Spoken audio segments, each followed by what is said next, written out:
Bonjour, bonjour à toutes et à tous, bienvenue dans cette série sur la gestion des espèces invasives sur les îles et dans notre second épisode qui est l'après-mission d'éradication, comment suivre, évaluer et capitaliser. Nous sommes très heureux de vous retrouver. Le premier épisode, vous avez été très nombreux, on a eu énormément de questions, beaucoup d'échanges encore par la suite. Je remercie encore les intervenants précédents. Je rappelle que cette série de 4 épisodes est faite dans le cadre de ICO, porté par le Conservatoire du Littoral et l'initiative PIM, et nos collègues de la Dynamique et ONG Smilo, qui travaillent sur les îles un peu partout sur la planète, alors que PIM est réservé à la Méditerranée et à la Macaronésie. Aujourd'hui, nous sommes donc le deuxième des 4 épisodes. Le premier épisode, l'avant-mission, a été la semaine dernière. Aujourd'hui, l'après-mission d'éradication. La semaine prochaine, même jour, même heure, la gestion des ongulés sur les îles. Et la semaine d'après, le dernier des 4, la gestion des reptiles sur les îles, avec beaucoup de retours d'expérience. Vous le savez pour la plupart, si vous avez besoin de poser une question, vous les écrivez dans la boîte à questions et nous relayerons ensuite vos questions aux différents intervenants. Donc, vous les écrivez en bas dans le Q&A ou Q&A. Dans le chat, Marie vous donnera des informations, vous ira plus loin sur certains éléments qui auront été présentés par nos 3 speakers. Et donc, les intervenants, vous sachez que vous êtes enregistrés, vous le savez déjà, mais qu'on peut retrouver l'ensemble des webinaires depuis les dernières années sur la chaîne YouTube du Conservatoire du Littoral Europe et International. Sur YouTube, vous y allez, vous avez l'adresse ici, et vous retrouverez notamment l'épisode précédent pour préparer vos missions d'éradication. L'équipe organisatrice aujourd'hui, eh bien, Angélique Triguel pour les projets portant sur le Conservatoire du Littoral et l'Initiative pour les petites îles de Méditerranée. Marie Guéry, Lise Fagot du Conservatoire du Littoral, toutes les deux qui sont derrière aux manettes aujourd'hui et qui ont préparé en amont. On remercie Isabella, l'interprète aujourd'hui, qui parle du français vers l'anglais, de l'anglais vers le français. Vous le savez, en bas, il y a un petit globe en bas de l'écran et vous pouvez avoir la traduction. 3 intervenants aujourd'hui qui vont se présenter les uns après les autres au début de leurs interventions. Nous avons la chance d'avoir Joannella Bradshaw, Vincent Rivière et Johannes Foufopoulos, 3 intervenants qui vont représenter les Caraïbes, qui est un professeur des États-Unis, mais qui parlera de ce qui se passe en Grèce, et Vincent Rivière, de différents endroits de la planète, qui est basé en France.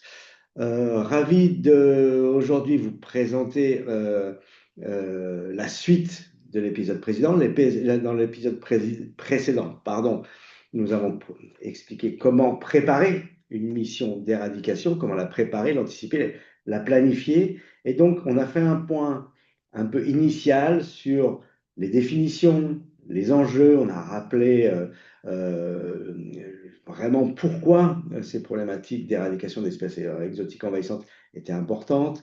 On a expliqué pourquoi spécifiquement sur les îles, c'était crucial de bien gérer ces enjeux. On a évoqué les problématiques de faisabilité, la notion centrale sur laquelle on va revenir aujourd'hui de communication avec l'ensemble des partenaires et pour aboutir à une très bonne acceptabilité sociale, parce que sans acceptabilité sociale, les échecs sont souvent cuisants. Voilà, donc on va parler aujourd'hui de l'après-mission d'éradication, à quoi il faut penser, quels sont les tips, les éléments importants pour ne pas louper sa mission. Ce qu'il faut savoir, c'est qu'une mission d'éradication, ça prend du temps, ça prend de l'argent, et si on le fait mal, on risque de perdre du temps et de l'argent, et on manque des deux, nous, dans la protection de la nature. Donc il s'agit de faire particulièrement attention pour s'assurer que les missions seront efficaces.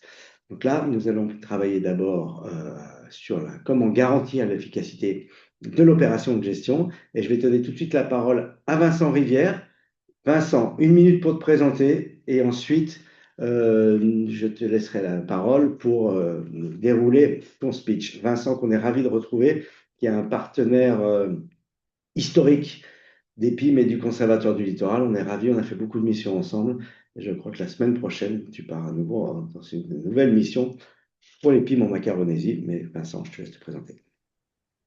Bien, merci beaucoup Fabrice. Bonjour à tous, très heureux de participer à ce webinaire. Je suis Vincent Rivière, je suis co-gérant d'une petite entreprise privée qui est installée dans le sud de la France, entre Marseille et le Var. Et nous avons deux pôles depuis plus d'une dizaine d'années maintenant, qui sont constitués à la fois d'experts naturalistes, de spécialistes des plantes, des insectes, des oiseaux, des reptiles, et une équipe travaux qui est vraiment dédiée aux projets de restauration écologique, dont sur lesquels nous sommes investis justement avec ces deux compétences-là, ce qui nous permet d'avoir des retours d'expérience à la fois naturalistes et à la fois techniques, importants pour, je crois, c'est ce qui a donné l'occasion d'ailleurs au conservatoire de me solliciter pour vous faire part de ces retours d'expérience et de ces informations à anticiper en amont d'une intervention et après.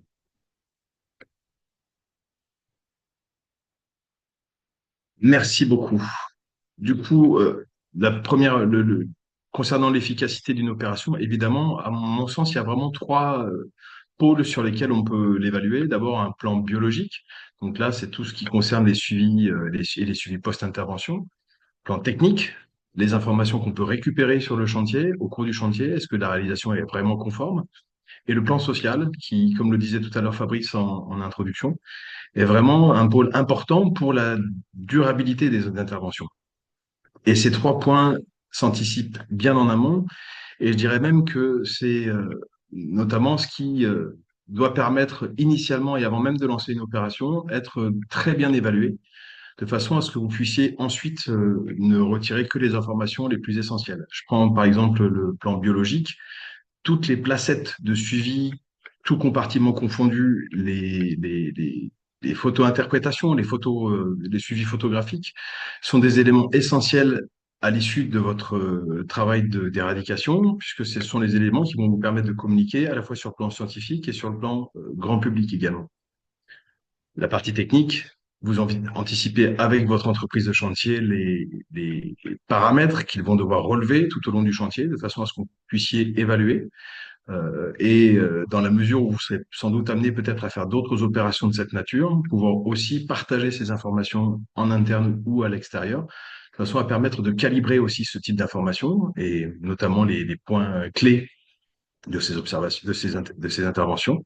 Et enfin, sur le plan social, ça c'est un point qui est vraiment extrêmement important, puisque aujourd'hui, dans un contexte économique un peu tendu, il est clair que des opérations qui nécessitent autant de temps, autant d'argent, sont parfois difficiles à expliquer au grand public qui comprend difficilement pourquoi est-ce qu'on va choisir une espèce par rapport à une autre et qu'on va choisir de conserver une espèce qui, quelque part, peut être un peu insignifiante à leurs yeux, alors que nous, en termes de conservation, elles sont essentielles. Donc, ce sont une communication grand public qui doit s'anticiper bien en amont, de façon à ce que vous n'ayez pas comme retour de bâton, finalement, la sensation, en tout cas les commentaires comme quoi votre opération est inutile, inefficace ou n'a rien à faire dans ce paysage social. Donc, les suivis post-intervention sont évidemment essentiels à la réussite de l'opération. Ce qui fait que, notamment, vous devez anticiper avec une surveillance dédiée, et ça doit être dès l'année suivante, de façon à ce que vous puissiez garantir et suivre l'évolution de l'écosystème après l'intervention. Et ça, c'est une surveillance qui doit être une mission annuelle du gestionnaire et en même temps une mission qui est forcément anticipée puisque il est quasiment inutile de lancer une opération d'éradication si dès le départ vous n'avez pas imaginé ce que pourrait être la suite de la gestion du site après cette intervention. Comme nous sommes sur une île, un autre aspect extrêmement important, c'est l'aspect biosécurité. Et vous devez envisager justement tous les flux qui peuvent potentiellement apporter des individus supplémentaires ou être une autre source de prolifération d'une espèce exotique en installant à la fois de la biosécurité sur votre site, mais également à l'extérieur. Je reviens pas sur l'aspect suivi biodiversité qui sont souvent comment dire, le cœur des compétences des gestionnaires. bien penser quand même cependant au suivi photographique et à bien prendre les points de repère, puisque après une intervention, comme vous voyez sur les photos que je vous ai présentées, les sites ont tendance à être très très modifiés. De fait, le suivi photographique, outre l'aspect communication qu'il peut apporter, peut être un peu difficile si jamais le site a été trop perturbé.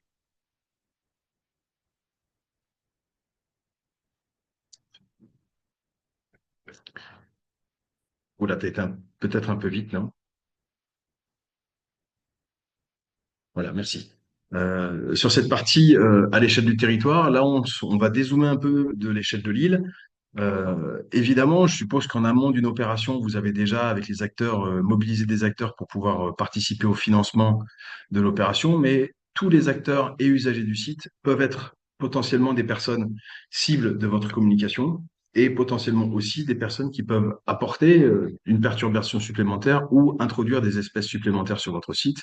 Donc, il est important de vraiment cibler l'ensemble des publics de façon à rendre acceptable ce genre d'opération, y compris même sur le site, quand vous intervenez. Je pense extrêmement important de pouvoir indiquer aux usagers qui vont parcourir le site sur lequel vous êtes en train de travailler, expliquer ce que vous êtes en train de faire, expliquer les raisons pour lesquelles vous le faites, ce qui permet souvent de gagner très rapidement en communication positive.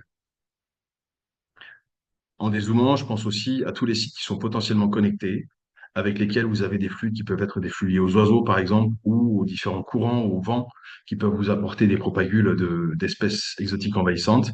Là, il y a un travail à faire avec les autres acteurs pour qu'ils puissent eux aussi sur leur site commencer à gérer ou à contrôler ces sources potentielles d'introduction. On va avancer, Fabrice.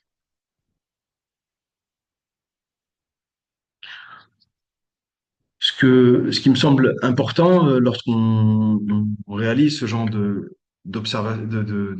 chantier, c'est de mettre en place un suivi quotidien. Ça, c'est des choses que nous faisons en tant qu'entreprise. C'est-à-dire qu'au quotidien, on suit la surface traitée, le temps homme, ce qui permet à la fin de disposer de chiffres clés qui sont importants pour les retours d'expérience et qui sont importants aussi pour calibrer ce type d'intervention. À chaque fois qu'on intervient aujourd'hui sur un site, il y a toujours évidemment des caractéristiques de site qui rendent les opérations difficilement transposables, mais il y a aussi des éléments qui sont pour le coup tout à fait transposables. Le temps qu'il faut à une personne pour arracher 1 mètre cube ou 10 mètres carrés d'une espèce exotique envahissante, le temps qu'il faut à une personne pour aller relever une dizaine ou une vingtaine de pièges installés. Tout ça, ce sont des éléments qui vont vous permettre de calibrer les prochaines opérations, voire de faciliter le calibrage pour d'autres gestionnaires. Ce à quoi je suis aussi également attentif, c'est un échange régulier avec le gestionnaire, puisque forcément, dans ce genre de situation, on va être confronté à des choses qui ne sont pas prévues, ce que j'appelle l'incertitude. Et cette incertitude, elle nécessite une bonne collaboration, une bonne compréhension des enjeux et de tous les enjeux que l'entreprise seule ne peut pas comprendre. Vous êtes gestionnaire d'un site, vous avez une connaissance d'un certain nombre de paramètres qu'il est important de pouvoir transmettre aux intervenants sur le chantier de façon à ce qu'ils les prennent en compte. Tu peux avancer, Fabrice.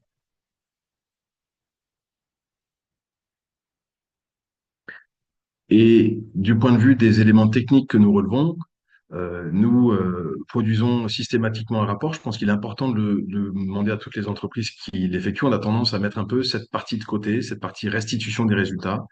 C'est pour vous un élément clé pour pouvoir le valoriser auprès des financeurs, mais également pour vous réinterroger lors de vos prochaines opérations ou d'autres opérations d'autres gestionnaires.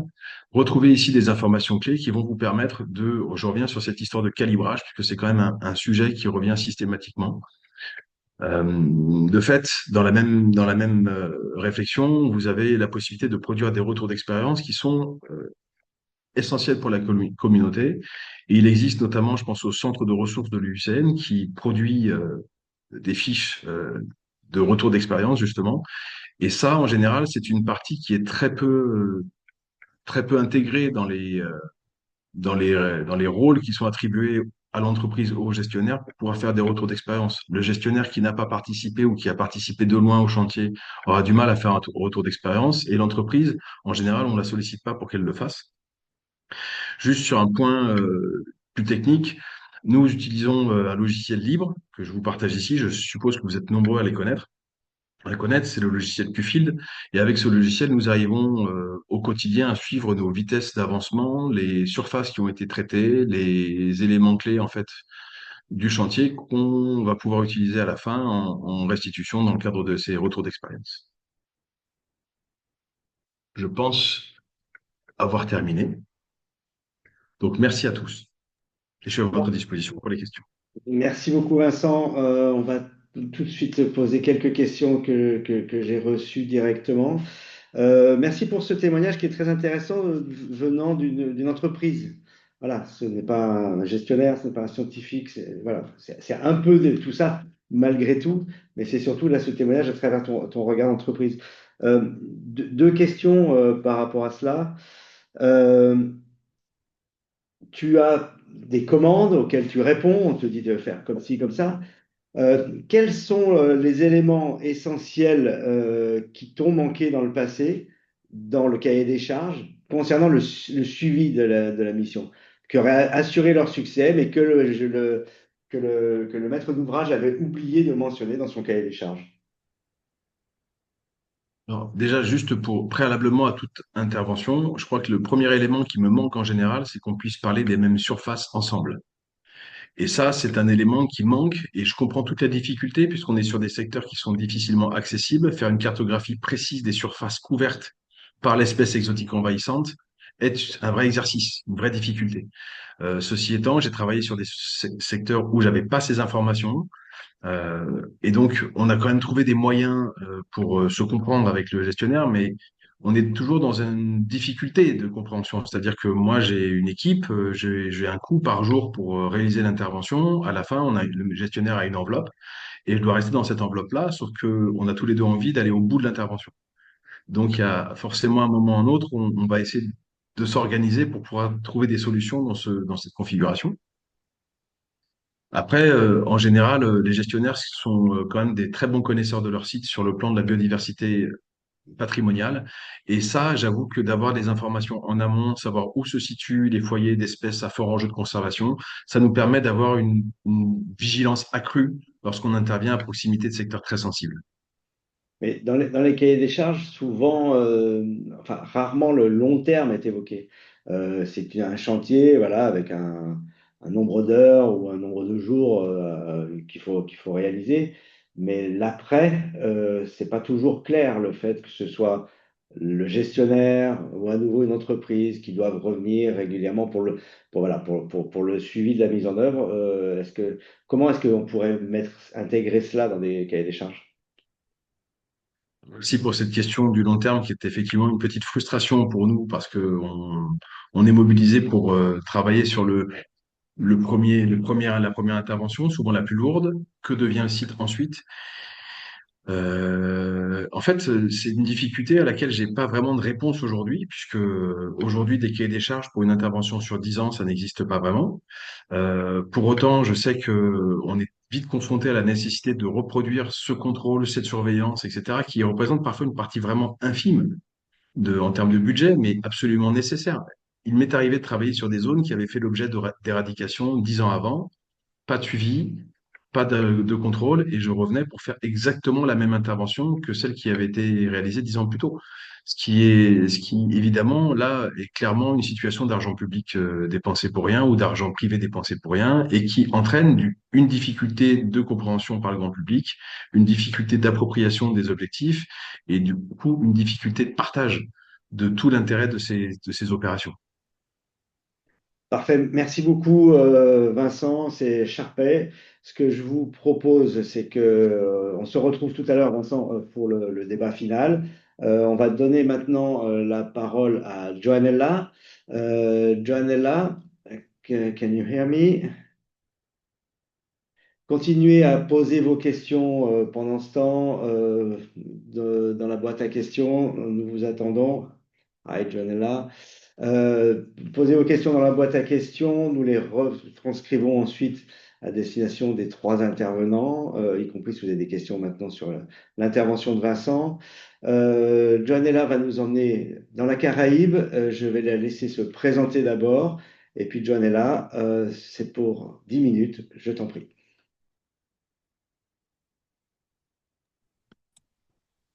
A pleasant greeting to one and all.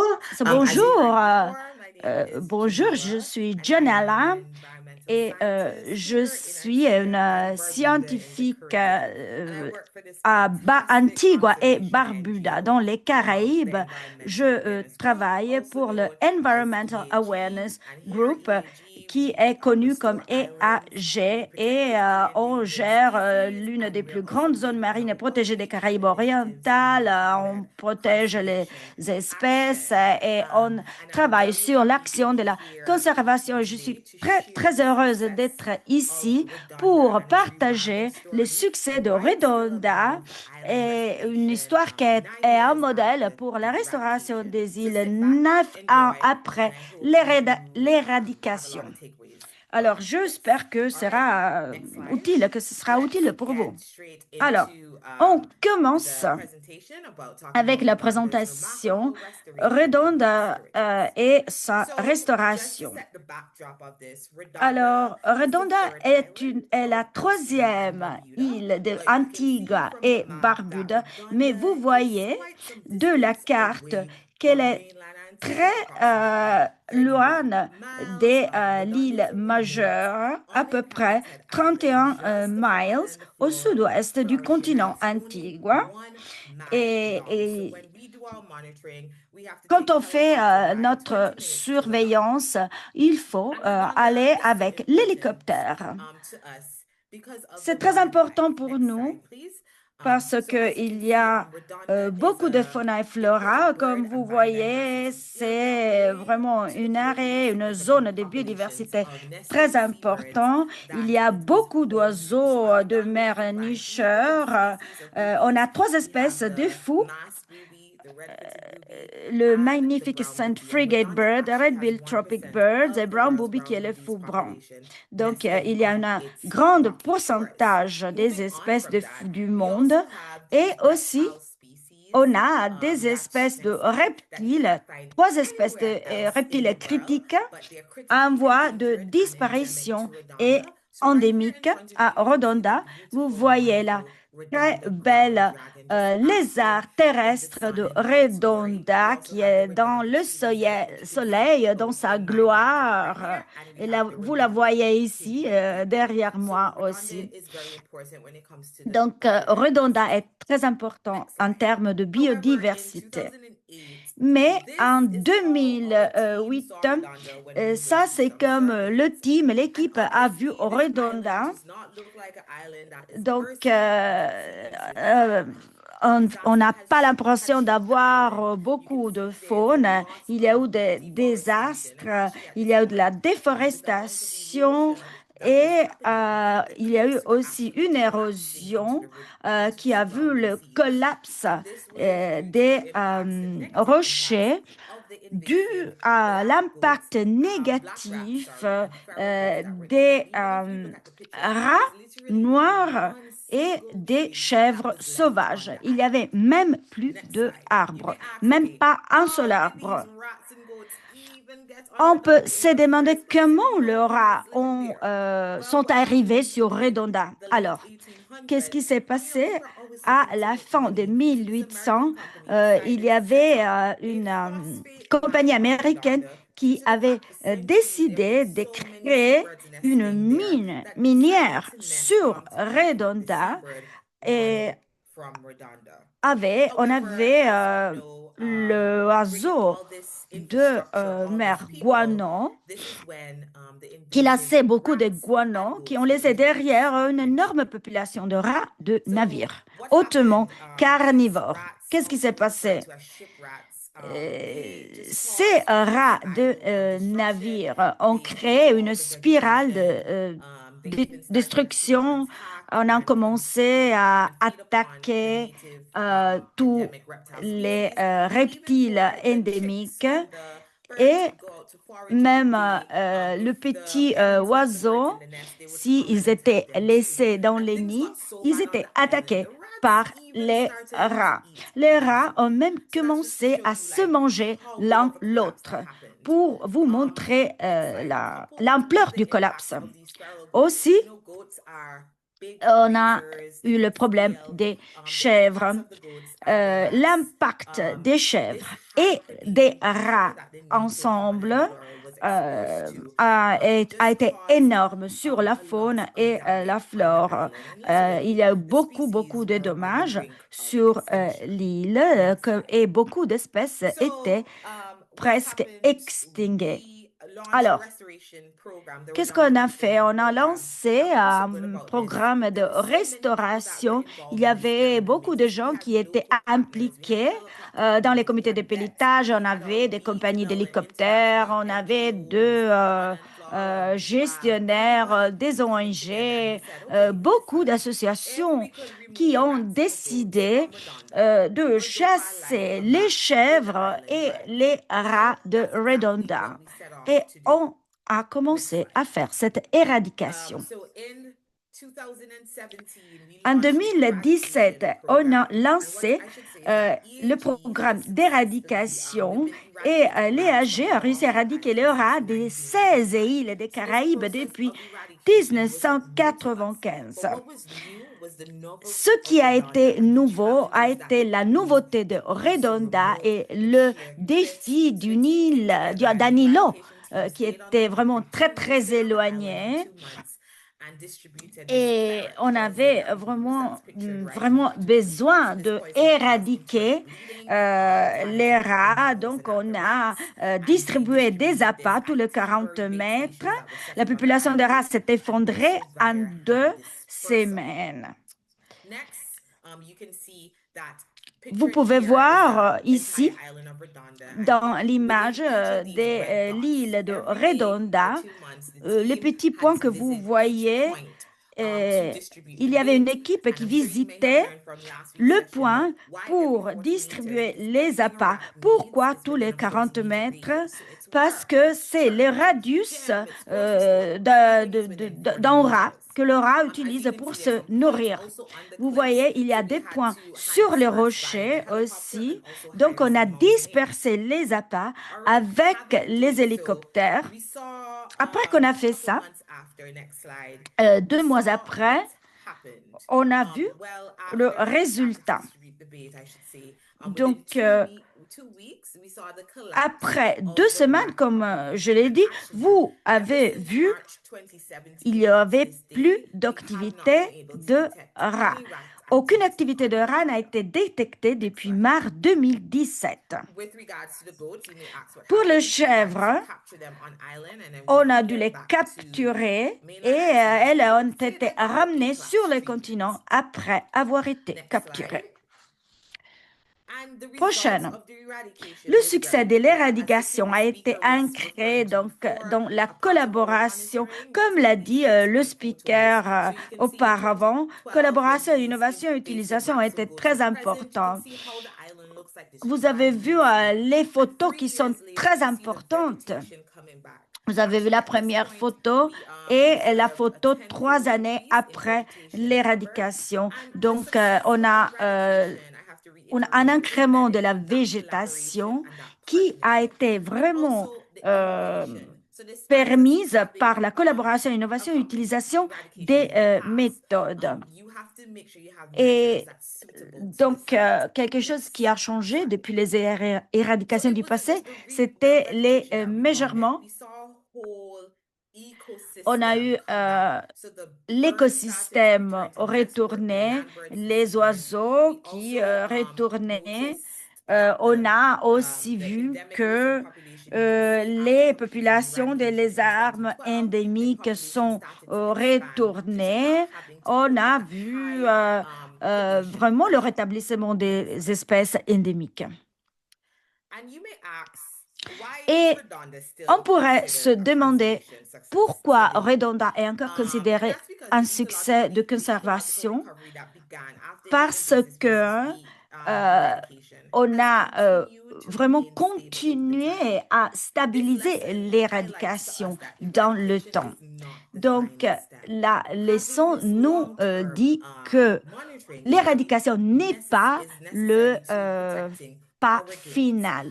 C'est important de continuer Alors, après l'éradication, qu'est-ce qu'on a fait? On a établi 31 stations d'appât permanentes sur l'île et on fait des contrôles de biosécurité.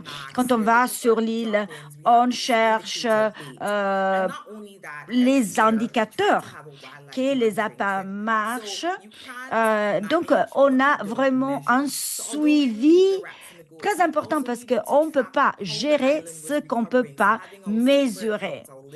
Donc, on va compter les oiseaux, on va compter les lézards, toutes les données sont très importantes pour le suivi. Et c'est très important d'avoir une méthode de suivi de la biosécurité.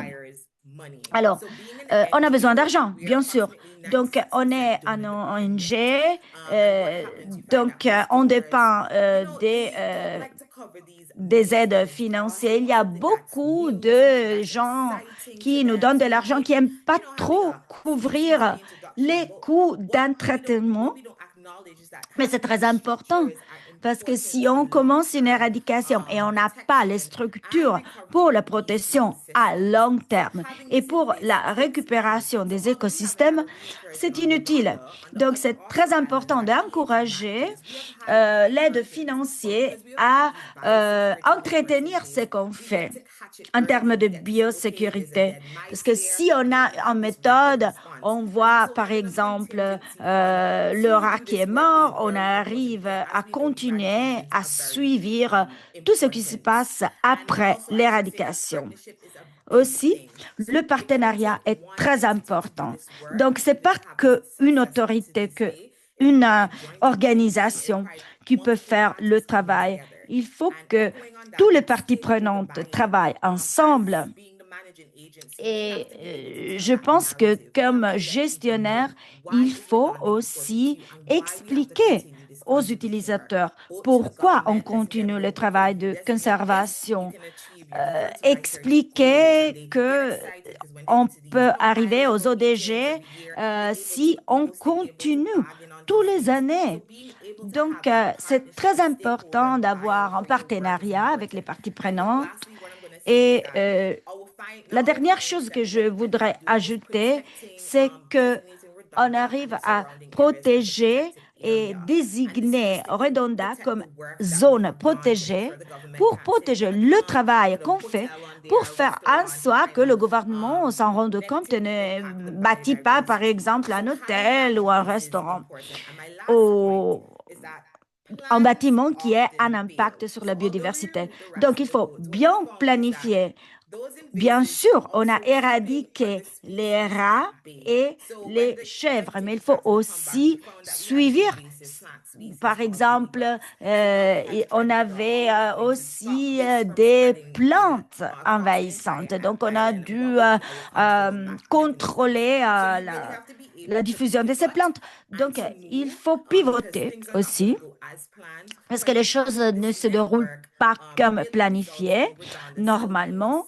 Et c'est très important et c'est pour ça qu'on a eu beaucoup de succès, on a beaucoup de progrès à faire parce que c'est très dur de gérer des zones projetées. Donc, je vous laisse mes notes, mes idées et j'espère d'avoir été utile. Et si vous avez des questions, vous demandez à moi. Merci. Merci mille fois, Joannella, pour cette intervention très, très dynamique. Merci beaucoup. Deux petites questions. Pourquoi un jour avoir décidé d'éradiquer les invasives sur votre île? Quel a été le déclencheur? Est-ce que vous avez eu une opportunité financière? Est-ce que c'est un choix d'un coup? Parce que ça faisait des années qu'il y avait ce problème. Pourquoi un jour avoir décidé de passer à l'action?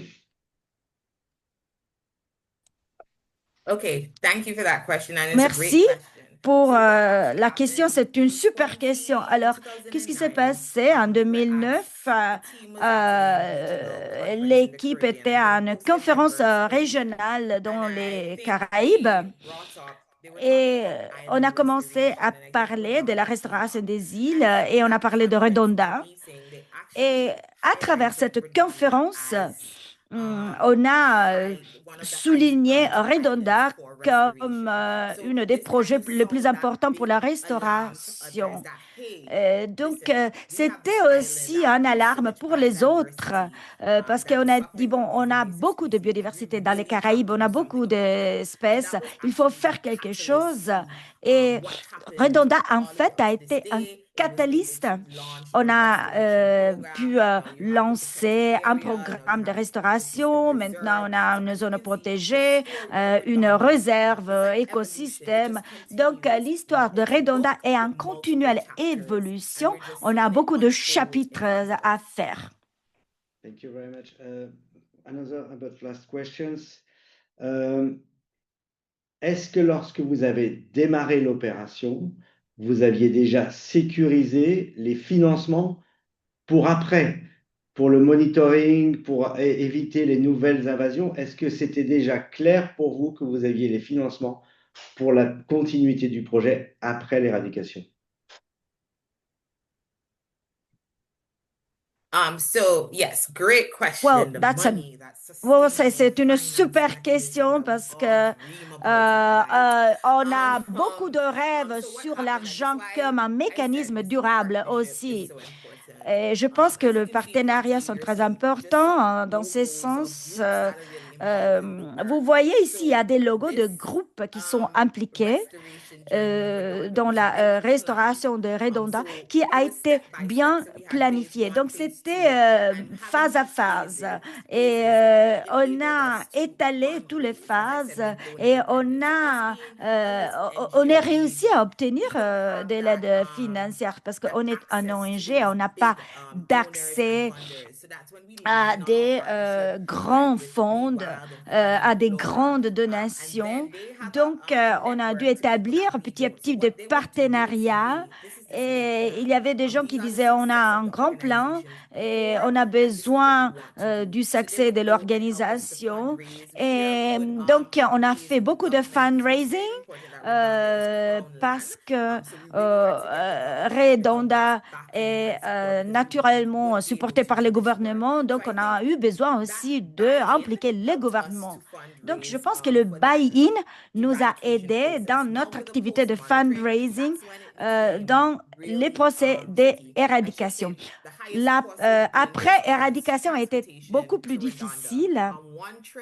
Mais on a aussi eu beaucoup de difficultés dans les mouvements parce que c'est 13 000 dollars juste pour une transportation sur l'île.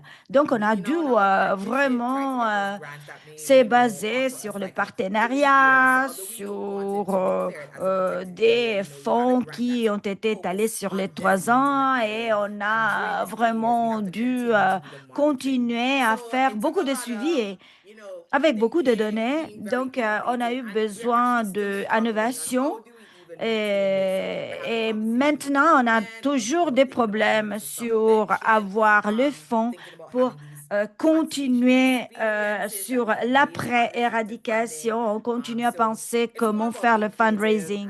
Donc, il faut être très créatif. Il faut penser dehors la boîte et il faut créer des nouvelles partenariats, de nouveaux partenariats. Merci beaucoup, Joannella. Je sais que Vincent, qui est herpétologue, a une question à te poser. Il le posera tout à l'heure pendant le débat.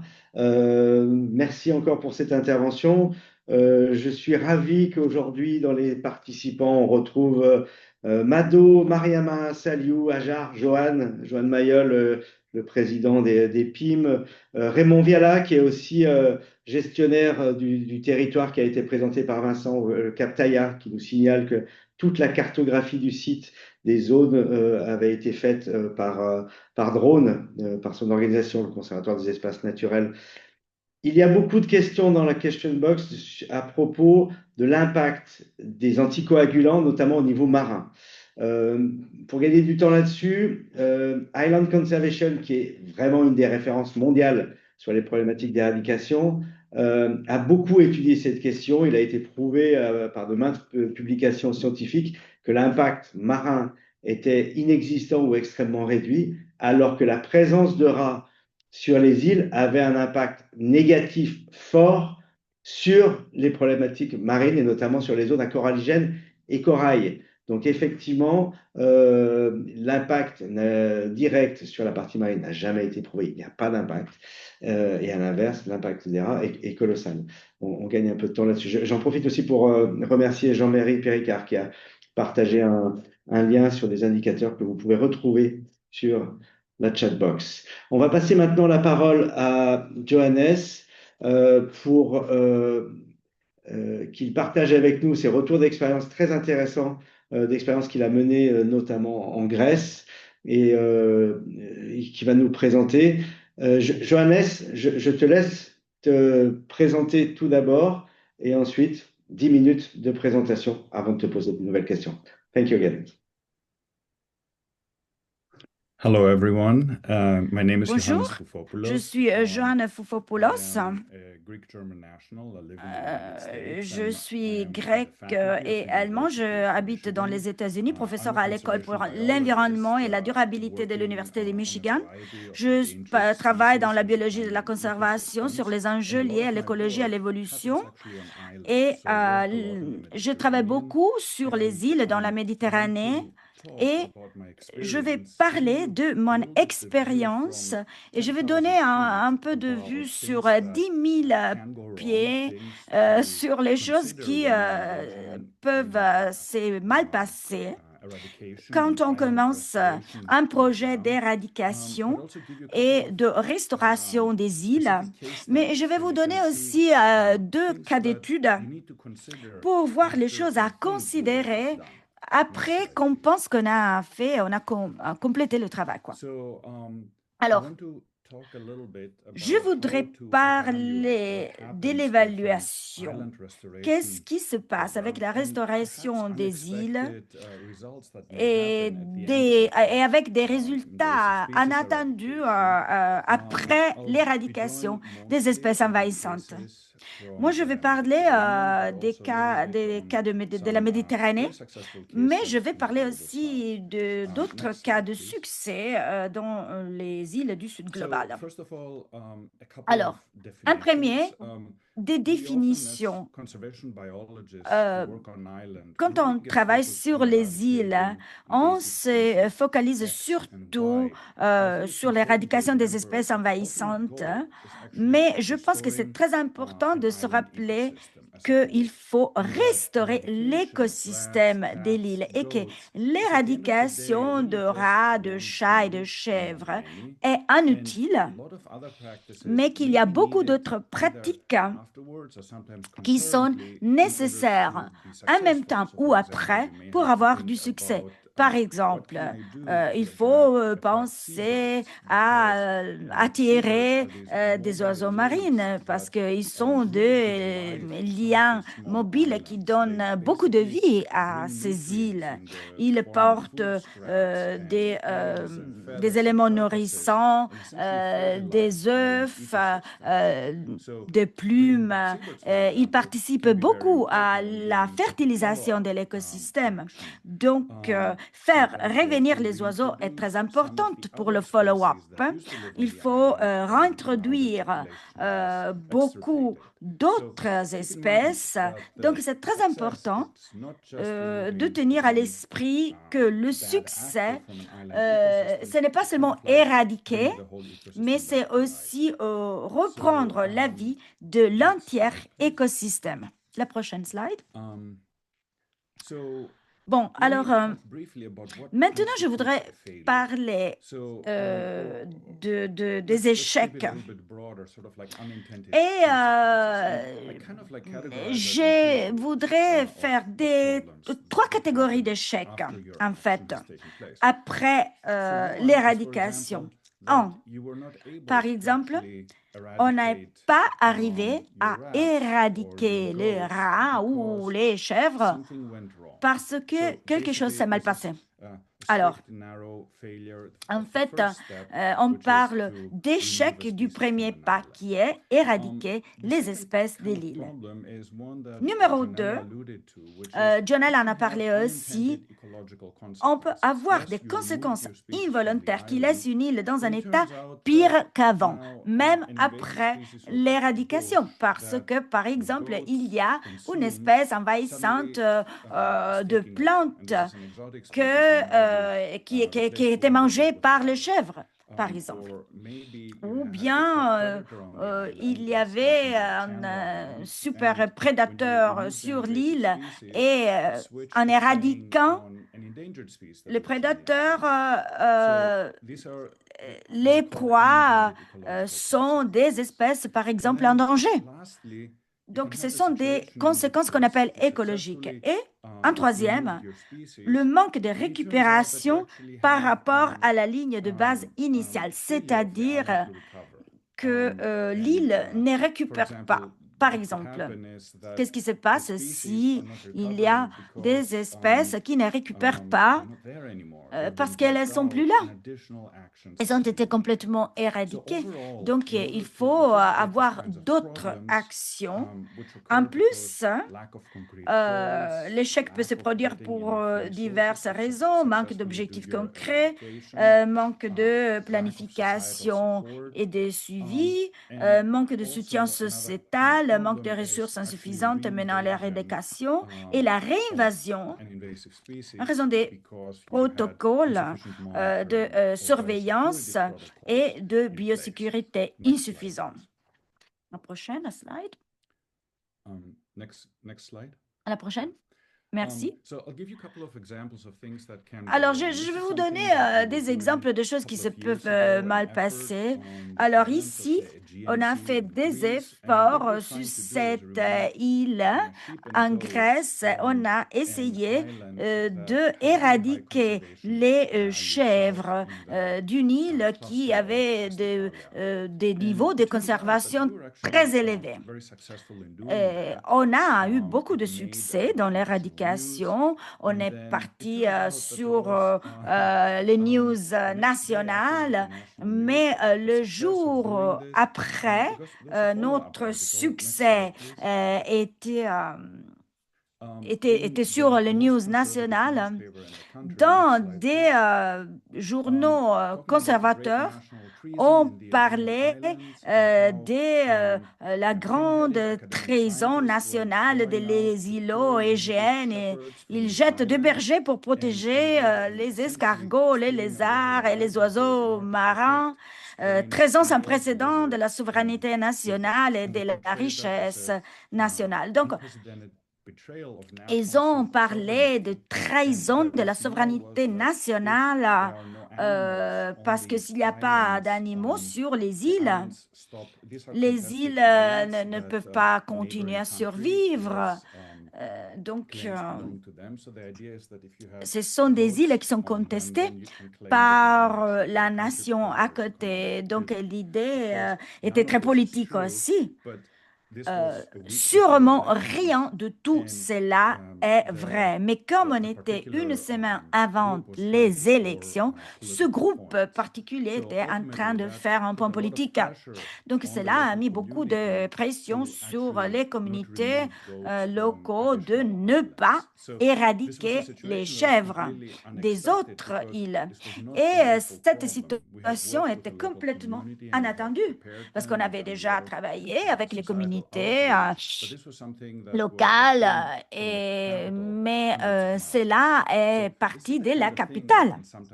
Donc, il y a des choses comme ça qui peuvent se passer et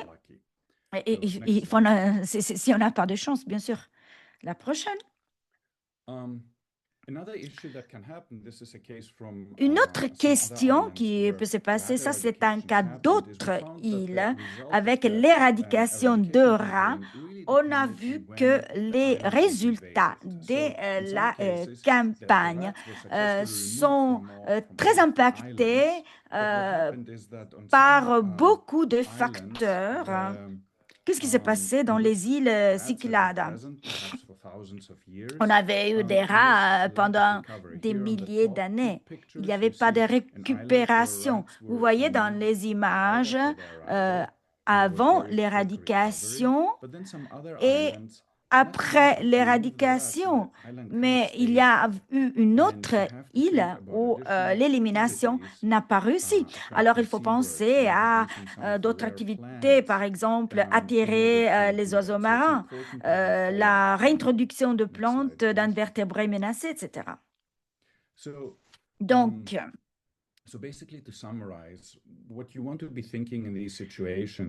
qu'est-ce qu'on pense dans ces situations? Il faut planifier en avance, être très clair sur les objectifs, avoir des ressources suffisantes pour des conséquences inattendues, par exemple des espèces exotiques qu'on ne s'attendait pas et qu'il faut éradiquer aussi. Et aussi, il faut récupérer les conditions originaires de l'île. Il faut beaucoup de flexibilité. Il faut continuer à surveiller la biosécurité. Donc, je voudrais souligner des points qui ont été mentionnés par le speaker auparavant. C'est très important d'avoir un follow-up ciblé. Je vais conclure ici et je serai ravie de répondre à vos questions. Merci. Merci beaucoup, Johannes. C'était très clair. C'est vraiment très intéressant. Deux petites questions rapides qui ont été posées dans la question box. Quelles sont les principales explications de réinfestation, notamment par des rats, après des campagnes d'éradication? Qu'est-ce qui explique que des rats peuvent revenir? Quelles sont les principales sources? Oui, il y a trois raisons. Un premier, il y a une éradication suffisante. Si la campagne a fonctionné sur le 99,9 des rats, il y a des rats qui ont survécu. Donc ça, c'est le premier. Le reste des cas où cela n'a pas marché, il y a eu deux choses. La recolonisation naturelle, parce que les îles sont très près l'un d'autre. Il y a des rats qui peuvent nager, je pense 600 mètres, peut-être 1 kilomètre. Qu'est-ce que ça veut dire? Ça veut dire que si l'île est près d'une population naturelle, il faut être très agressif aussi dans le suivi post-éradication et il faut aussi mettre des pièges sur le point d'accès de l'île pour intercepter le rat qui arrive et qui mange les appâts avant de rejoindre l'île. L'introduction humaine aussi, qui n'est pas intentionnelle, peut-être les touristes qui arrivent sur les navires. Et la deuxième catégorie est aussi quand il y a des accidents dans la mer avec les bateaux et il y a des rats qui arrivent à nager et à arriver sur les îles et on a la réinfestation. On a vu aussi la semaine dernière qu'il pouvait y avoir des réintroductions volontaires pour embêter les personnes qui ont fait ça, pour être anti-écologique, parce que justement, ça avait été en amont mal préparé, mal communiqué, et il y a des gens qui disent qu'ils préfèrent faire réintroduire des rats comme ça, et donc avec juste quelques rats, voilà, polluer ce type d'intervention. Dans l'autre question que j'aimerais te poser, Johannes, c'est quelles sont les principales actions pour assurer une biosécurité? Qu'est-ce qu'il faut faire une fois que la mission est terminée? Voilà, quelles sont les actions de biosécurité à mener? That's an excellent question. Ça, c'est une super question. Alors, essentiellement, on a vraiment besoin de suivi. Il faut continuer à visiter les îles régulièrement. Il faut suivre tout, évaluer les changements dans l'écosystème. C'est-à-dire, il faut visiter l'île périodiquement. Combien de temps? Bon, ça dépend de la distance, de la difficulté d'accès, des coûts, etc. Mais au moins une fois par an, absolument nécessaire. Et l'autre chose à faire est de travailler sur la prévention des espèces envahissantes. Parce que normalement, on pense aux rats et on pense par exemple à déposer plus de pièges ou d'appâts, par exemple sur les plages où on sait que les touristes arrivent avec les navires. Donc, on peut mettre les pièges dans certains endroits qui vont intercepter les rats. Ça serait une situation typique. Mais le suivi et l'évaluation des lilas est vraiment clé et le follow-up et les fonds, l'aide financière pour pivoter et faire quelque chose parce que, par exemple, parfois, il faut être très rapide quand on trouve un problème. Réactif, avoir la capacité de vite intervenir. Ça nous est arrivé dans le passé dans certaines opérations qu'on avait menées d'éradication et on a vu un retour un an ou deux après de quelques animaux et on est réintervenu immédiatement et ça a permis de stopper plutôt que de relancer une opération complète. On a pu, avec quelques boîtes anti-réinfestation un peu plus denses, arrêter ces infestations. Merci beaucoup, Johannes. Je te propose de rester. Nous allons passer à la session où Joanella et Vincent vont nous rejoindre et nous allons vous poser des questions à tous les trois. Peut-être que justement, je vais laisser la primeur des questions à Vincent pour Joanella, dès que Joanella sera réapparue. Vincent, tu as posé une excellente question. Je te laisse la redire en mieux à Joanella. Merci Fabrice. Alors, Joannella, lors de votre présentation, vous avez présenté un succès avec une double éradication, rats et chèvres, avec un impact très positif sur vos populations de lézards.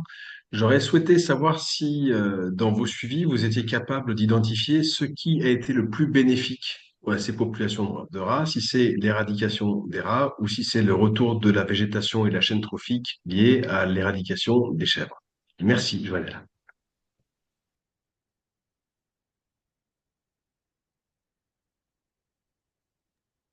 Thank you for that. Okay. Oh, merci pour cette question. Quand tu dis plus de bénéfices, qu'est-ce que tu entends? Qu'est-ce que tu veux dire? L'impact le plus important, l'impact plus grand sur l'île, sur la conservation, sur le développement. Oui, je dirais l'éradication des rats et de chèvres en premier, parce que tout cela s'est passé en même temps et on a vraiment craigné de ne plus avoir d'argent, de faire la post-mission. Mais je pense que même si on n'avait pas fait quelque chose après, je pense que l'écosystème aurait récupéré quand même. Donc, je pense que l'éradication était la chose la plus importante. Parce que s'il y a des gens qui arrivent avec des navires, il faut arriver vraiment avec l'intention d'accéder à Redonda. À Redonda, c'est très difficile à accéder. Donc, c'est très, très difficile du point de vue de la biosécurité. Donc, je pense que l'éradication des espèces envahissantes était le plus grand impact sur l'écosystème. Thank you. Merci beaucoup, Joanella. Une question pour Vincent sur le suivi photographique que tu proposes, qui est important, et effectivement. Il y a un cas qu'on connaît bien tous les deux où ça a été un peu compliqué au départ parce que juste après l'éradication d'une espèce végétale, l'île était quand même beaucoup moins belle. Donc, si on fait un suivi photographique en disant, voici avant, c'est très beau parce qu'il y a des espèces exotiques qui couvrent la totalité de l'île, et après, juste après l'éradication, l'île, elle est moche parce qu'effectivement, il n'y a plus ça. Comment on fait pour que ce suivi photographique, effectivement, il s'inscrive dans le temps et que ça puisse permettre effectivement de démontrer l'efficacité? Merci pour cette question dans laquelle tu abordes deux points. Le premier, c'est l'esthétique. Et effectivement, là, on est encore dans la même réflexion, c'est-à-dire que sur le moyen terme, au moins sur le moyen terme, on a déjà un retour de la végétation, ce qui fait que les années après, les photos sont plus faciles, entre guillemets, à vendre d'un point de vue de communication. Mais l'autre aspect que tu soulèves, c'est le changement. Et le changement important d'une île peut entraîner des difficultés techniques pour retrouver le point exact de suivi photographique, ce qui fait que d'une année sur l'autre, on a difficilement les mêmes repères et on peut plus difficilement donner l'impression que c'est la même image et c'est le même endroit. Donc là, les moyens techniques augmentent, hein. Aujourd'hui, on est capable d'avoir des GPS avec des précisions centimétriques pour pouvoir retrouver des placettes. Et je pense que c'est d'autant plus important sur une île que parfois on a beaucoup de topographie, que la précision sur une carte, c'est une chose, mais la précision sur le site, c'en est une autre. Et souviens-toi que sur ce site en question, on a mis un petit peu de temps à retrouver une placette qu'on a fini par replacer à peu près 5 mètres de la placette initiale. Et quelques années plus tard, quand la végétation a changé, on a retrouvé les deux placettes, dont la placette originale. On était très, très content de notre précision. Merci, mais le suivi photographique, est-ce que c'est un suivi scientifique ou un suivi à des fins de communication? En vérité, c'est un peu les deux, mais c'est surtout un suivi dans un premier temps grand public, communication, ça c'est une certitude, il faut pouvoir prouver, et les gens ne croient souvent que par l'image. Johan Mayol nous le disait lors d'un entretien il y a un certain temps, que parfois les bonnes images sont plus efficaces en communication que de longs textes, même quelques phrases.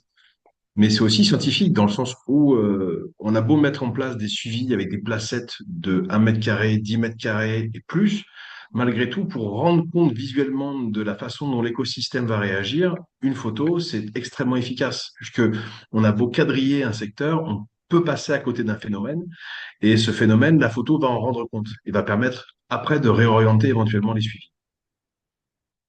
Merci beaucoup.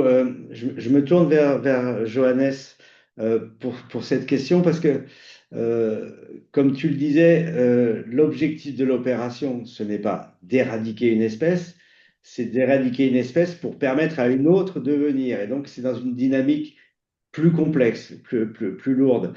Mais là aussi, il est parfois compliqué de bien mesurer l'impact que va avoir l'éradication d'une espèce sur les autres espèces, les retombées écosystémiques d'une part, mais aussi l'impact du poison sur les autres espèces.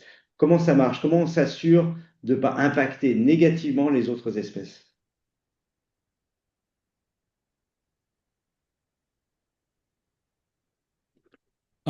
So ideally, I think this is a really good Idéalement, question. bon, je pense que c'est une super question. Je pense qu'idéalement, ce qu'on veut faire est avoir des données baseline très bonnes. Par exemple, on pourrait être tenté, si on a l'argent pour l'éradication, de lancer l'éradication tout de suite. Mais je pense que c'est très important d'avoir des baselines données, des données baseline qui sont très importantes sur la population biotique, abiotique, les traits de l'île, les populations qui sont clés, les espèces qui ont une importance fonctionnelle, les espèces endémiques qu'on veut sauver et les traits tests abiotiques, par exemple, la profondité du terrain, des caractéristiques de l'île, qu'on attend à voir des changements. Donc, les données de base sont très, très importantes et il faut tout mesurer après, exactement de la même manière. Donc, la clé pour moi, c'est mesurer exactement dans le même endroit, dans la même façon. Et qu'est-ce qu'on va mesurer? Bon, peut-être que mesurer va être moins difficile qu'on imagine parce que ces îles n'ont pas beaucoup d'espèces différentes. Il y a des espèces qui sont en danger, mais on n'a pas des centaines d'espèces d'oiseaux et de plantes. Donc, c'est très important d'établir les espèces et ce sera très, très facile de les repérer après. Il faut mesurer tout dans la même façon, avant et après. Donc, suivre le même protocole. Merci beaucoup. On a des questions aussi sur le bien-être animal, l'impact que peut avoir une éradication sur le bien-être animal. Quand on éradique une population animale, ça reste des animaux avec une sensibilité. Et dans le monde dans lequel on vit aujourd'hui, qu'on soit les protecteurs de la nature ou des acteurs de l'environnement au sens large, ou les communautés ou les populations qui habitent autour, il peut y avoir cette question. Et donc, comment est-ce qu'on priorise le bien-être animal par rapport à la volonté de conservation d'une espèce?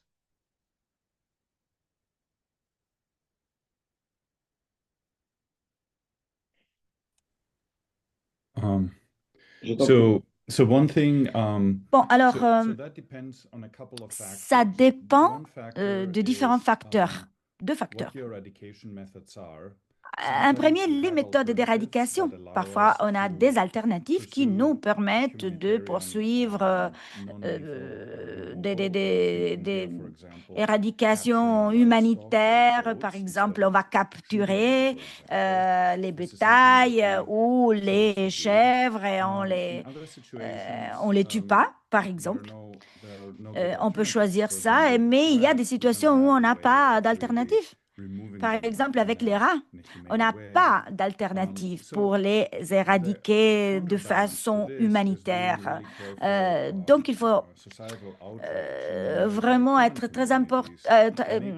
C'est très important d'avoir la clarté de faire comprendre aux gens les dommages que certaines espèces font sur l'île et pourquoi les éradiquer est nécessaire. Si on communique bien, on peut vraiment convaincre les gens, même avec des options non humanitaires. Je vais vous donner un exemple de la Nouvelle-Zélande qui a un programme Predator Free pour le 2050. Ils ont décidé de éradiquer des chats et d'autres animaux avec des méthodes très létales. Donc, le public général n'aime pas ça parce qu'ils sont habitués à considérer les chats très, très bons, très bien, des petits animaux, mais ils ont communiqué aussi que les chats sont des killers. Donc, les gens n'ont plus de problème à accepter. Donc, avec la bonne communication, on peut convaincre les gens à faire ce qui est nécessaire. C'est une excellente occasion aujourd'hui pour vous informer de la publication d'un guide par le Conservatoire du littoral sur la gestion des chats sur les îles qui vient d'être mis en ligne il y a quelques jours, que vous allez retrouver le lien sur le chat. Je remercie Lise qui a contribué grandement à sa réalisation et c'est suite à des webinaires que nous avions fait il y a 2 ans que vous pouvez retrouver là aussi sur la chaîne YouTube du Conservatoire du Littoral. Joannella et Vincent, mais je commencerai par Joannella. On a une question de Diary de Madagascar. Lorsqu'on enlève une couverture végétale ou lorsqu'on change une couverture végétale, comment peut-on lutter contre l'impact de l'érosion quand on a des fortes pluies, quand on enlève une espèce exotique envahissante, mais qu'après la terre se retrouve à nu?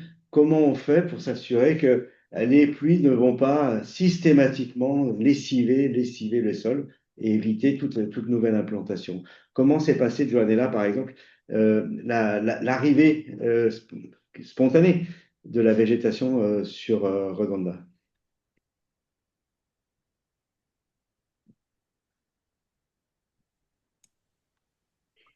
Okay, great question. How did C'est we super manage? question. Comment on a géré tout ça? Alors, bon, moi, je pense honnêtement que après l'éradication de rats et de chèvres, l'écosystème a pu respirer finalement. Les plantes ont commencé à retourner. 3, 4 ans, on avait vraiment que que peu de plantes. Maintenant, on commence à avoir d'arbres, même s'il y a seulement 2 espèces d'arbres, le ficus et la figue. Donc, maintenant, on a des plans pour la partie terrestre, pour réintroduire d'autres espèces. Donc, on va faire une étude de faisabilité pour prendre les bonnes espèces. Qu'est-ce qu'on fait? On prend les plantes des îles à côté, on prend les graines. On est en train d'y penser. Et on prend en considération la couverture du sol pour la pluie, c'est sûr. Qu'est-ce qu'on a fait avec le guinea-grass? Utilise une solarisation, c'est-à-dire on couvre la guinea-grass ça prend beaucoup de temps, mais on va, comment dire, cuisiner les plantes. Et donc, on est en train de créer un système des racines avec cette solarisation et en même temps, on utilise des cocoons qui prennent les graines des figues et on va les planter. Comme ça, on essaie de ne pas avoir trop d'érosion et on espère que ils vont couvrir avec les guinégrasses, les figues et les guinégrasses vont couvrir toute l'île. On est en train de tester la méthode. Merci beaucoup, Vincent. À ton tour sur cette question, on éradique une espèce végétale, le sol est à nu. Comment on s'assure que l'érosion ne va pas détruire le sol et éviter toute nouvelle régénération naturelle? Mais déjà, on s'en assure en apprenant de nos échecs. Et c'est pour ça que c'est très bien que Johannes nous ait fait une présentation sur ces facteurs clés dans le cadre d'échecs. Parce que effectivement, malgré notre connaissance qui est toujours perfectible du fonctionnement d'un écosystème, quand on arrache une plante, et notamment une plante qui a une grosse couverture au sol, je pense notamment à la griffe de sorcière que beaucoup d'entre vous doivent connaître, les impacts peuvent être importants. Et j'ai notamment en tête un secteur sur lequel parce que nous n'avions pas bien anticipé ces risques d'érosion, malgré des efforts continus réalisés, c'est-à-dire réimplanter des espèces indigènes qu'on a remis en bouture et on a refait des semis à partir de boutures indigènes.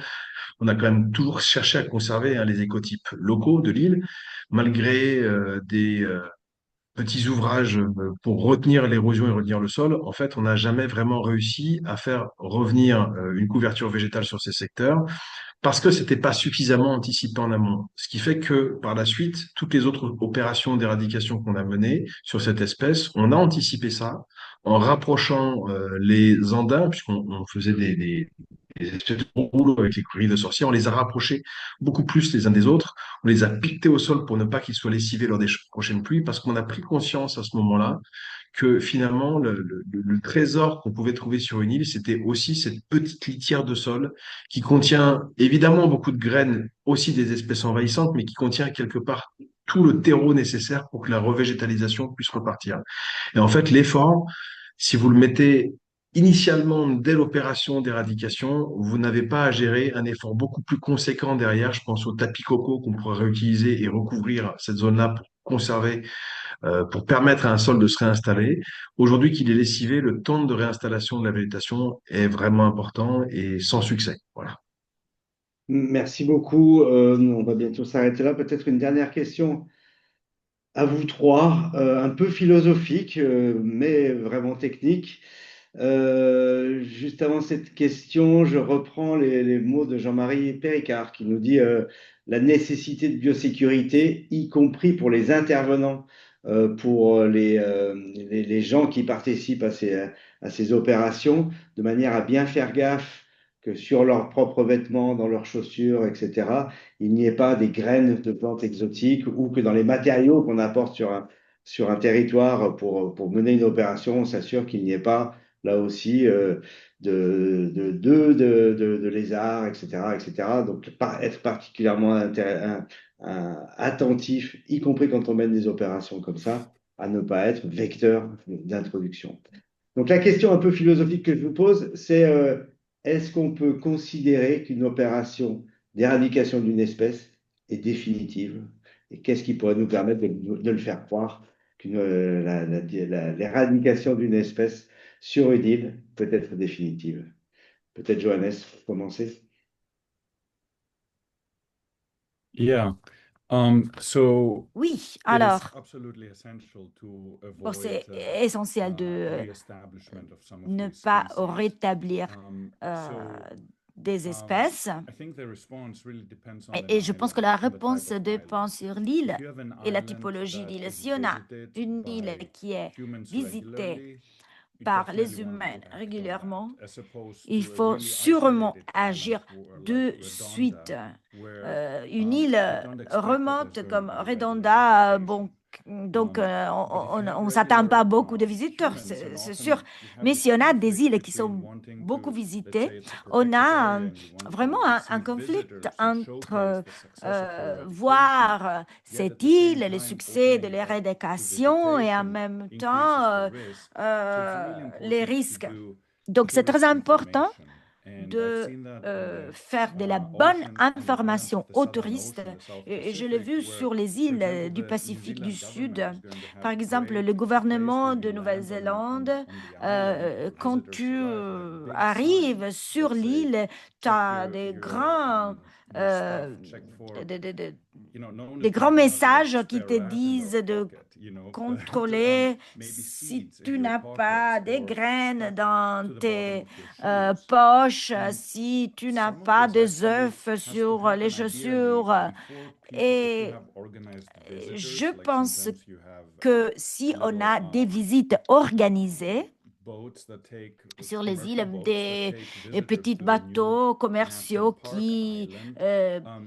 prennent les Before people visiteurs get et on les the boat, portent there's a sur les system where they îles. clear their Il faut boots avoir of un mud. So there système are special de brushes and disinfectant nettoyer, par solution, and you do exemple, that before les you even bottes, les get on the boat. chaussures, So it is avant really de important to monter do sur les bateaux. outreach, C'est do très education of the important de visitors. éduquer, de I think most informer time les people are visiteurs pretty supportive of et les what gens you're trying to accomplish, even sont, if it's inconvenient, supportent and then beaucoup make sure you ce genre de anticipate problems communication. Et c'est très even important before aussi people get on d'anticiper les board. problèmes même I don't know avant whether that que le answers the visiteur question. arrive sur l'île. Je ne sais Merci pas si beaucoup. On va j'ai donner la répondu parole à à la Janella. question. Janella? Janella, de ton point de vue, est-ce qu'on peut considérer qu'une opération d'éradication peut être définitive?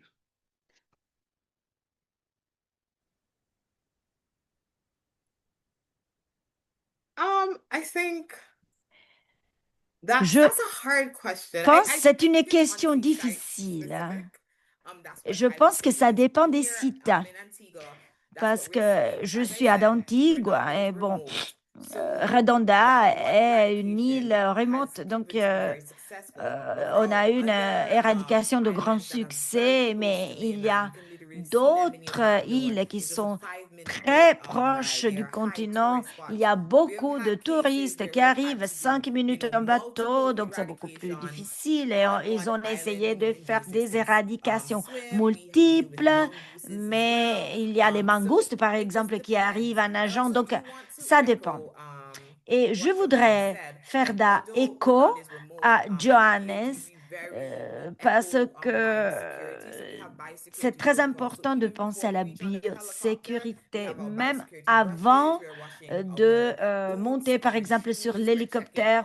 On rince les bottes, on rince nos vêtements, on a toutes les façons de nettoyer nos vêtements. Et aussi quand on rentre des îles, parce qu'il y a, par exemple, de lézards qui sont dans nos sacs. Cela arrive, donc c'est très important et c'est très important d'avoir des protocoles pour informer les touristes, pour euh, faire circuler la conscience entre les parties prenantes avec les communautés. C'est très important d'avoir vraiment des idées et de donner des idées que il faut éradiquer les rats, par exemple. La communication est très importante. Vincent, est-ce qu'une éradication peut être considérée comme définitive? Euh, Moi, je vais répondre un peu comme l'ont fait Johannes et Johanella, c'est-à-dire que effectivement, ça va dépendre des îles. Et une île, plus elle est isolée, éloignée et sans activité humaine, plus elle a de chances de voir une éradication définitive. Mais malgré tout, l'éradication définitive, ça sous-entend qu'on a bloqué les processus de colonisation. Et une introduction d'une espèce, exotique ou pas, reste une colonisation. Et aujourd'hui, une île, pour moi, c'est pas du tout un écosystème figé. C'est plutôt un écosystème dans lequel, même si vous empêchez les gens de venir, vous avez des oiseaux qui vont ramener des graines, qui vont ramener des graines indéfiantes, qui vont forcément participer aussi au renouvellement de la végétation. C'est plutôt une question de vigilance et d'efficacité du gestionnaire. C'est-à-dire que dès la première observation d'une introduction, être capable de réagir rapidement pour éviter que le phénomène ne prenne une ampleur qui entraîne par la suite des moyens importants pour relancer un processus d'éradication, pour remettre en place des circuits de surveillance, etc. Évidemment, on peut informer les personnes d'éviter d'amener des graines, etc. Mais malgré tout, les personnes en tant que telles ne sont pas les seuls vecteurs d'introduction. Un rat peut nager plusieurs centaines de mètres dans l'eau. Pour autant, on va pas. Moi, j'ai en tête quand même une des îles sur lesquelles je me souviens de colonisation, de tentatives de colonisation par des tortues d'eau douce qui étaient projetées par la tempête dans la baie. C'est certainement, si un jour il y avait une mare qui se serait créée sur cette île, ça aurait été une colonisation qu'on aurait considérée comme naturelle. Donc, le processus est toujours en cours. Voilà. Merci beaucoup pour résumer ce qu'on pourrait dire aujourd'hui sur ce webinaire consacré aux opérations post-éradication. On ne se lance pas dans une opération d'éradication si on n'est pas en capacité d'assurer à long terme la gestion du territoire pour être sûr d'assurer la biosécurité, la gestion et s'assurer effectivement que le gestionnaire pourra être actif sur ce territoire pour s'assurer de l'efficacité à très long terme de ces éradications. Petit rappel, vous retrouvez tous les éléments sur la gestion des chats sur les îles. Vous avez des éléments sur le chat pour aller voir et télécharger ce magnifique guide qui a été produit par le conservatoire. Autre information, la semaine prochaine, même jour, même heure, jeudi 19 à 14h30 heure France, la gestion des ongulés sur les îles, avec beaucoup de retours d'expérience. Je sais que Johan Mayol a été très actif sur cette thématique. Voilà, je le remercie toujours pour son activité positive et son accompagnement. Vous avez ici le QR code pour vous inscrire pour le prochain webinaire la semaine prochaine. Je remercie à nouveau Joanella, Vincent, Johannes. Merci beaucoup. Vous avez été très clairs. On a eu de très belles questions et surtout de magnifiques réponses de votre part. Je vous dis à la semaine prochaine. Merci à tous. Bonne semaine. À la semaine prochaine. Au revoir. Ben,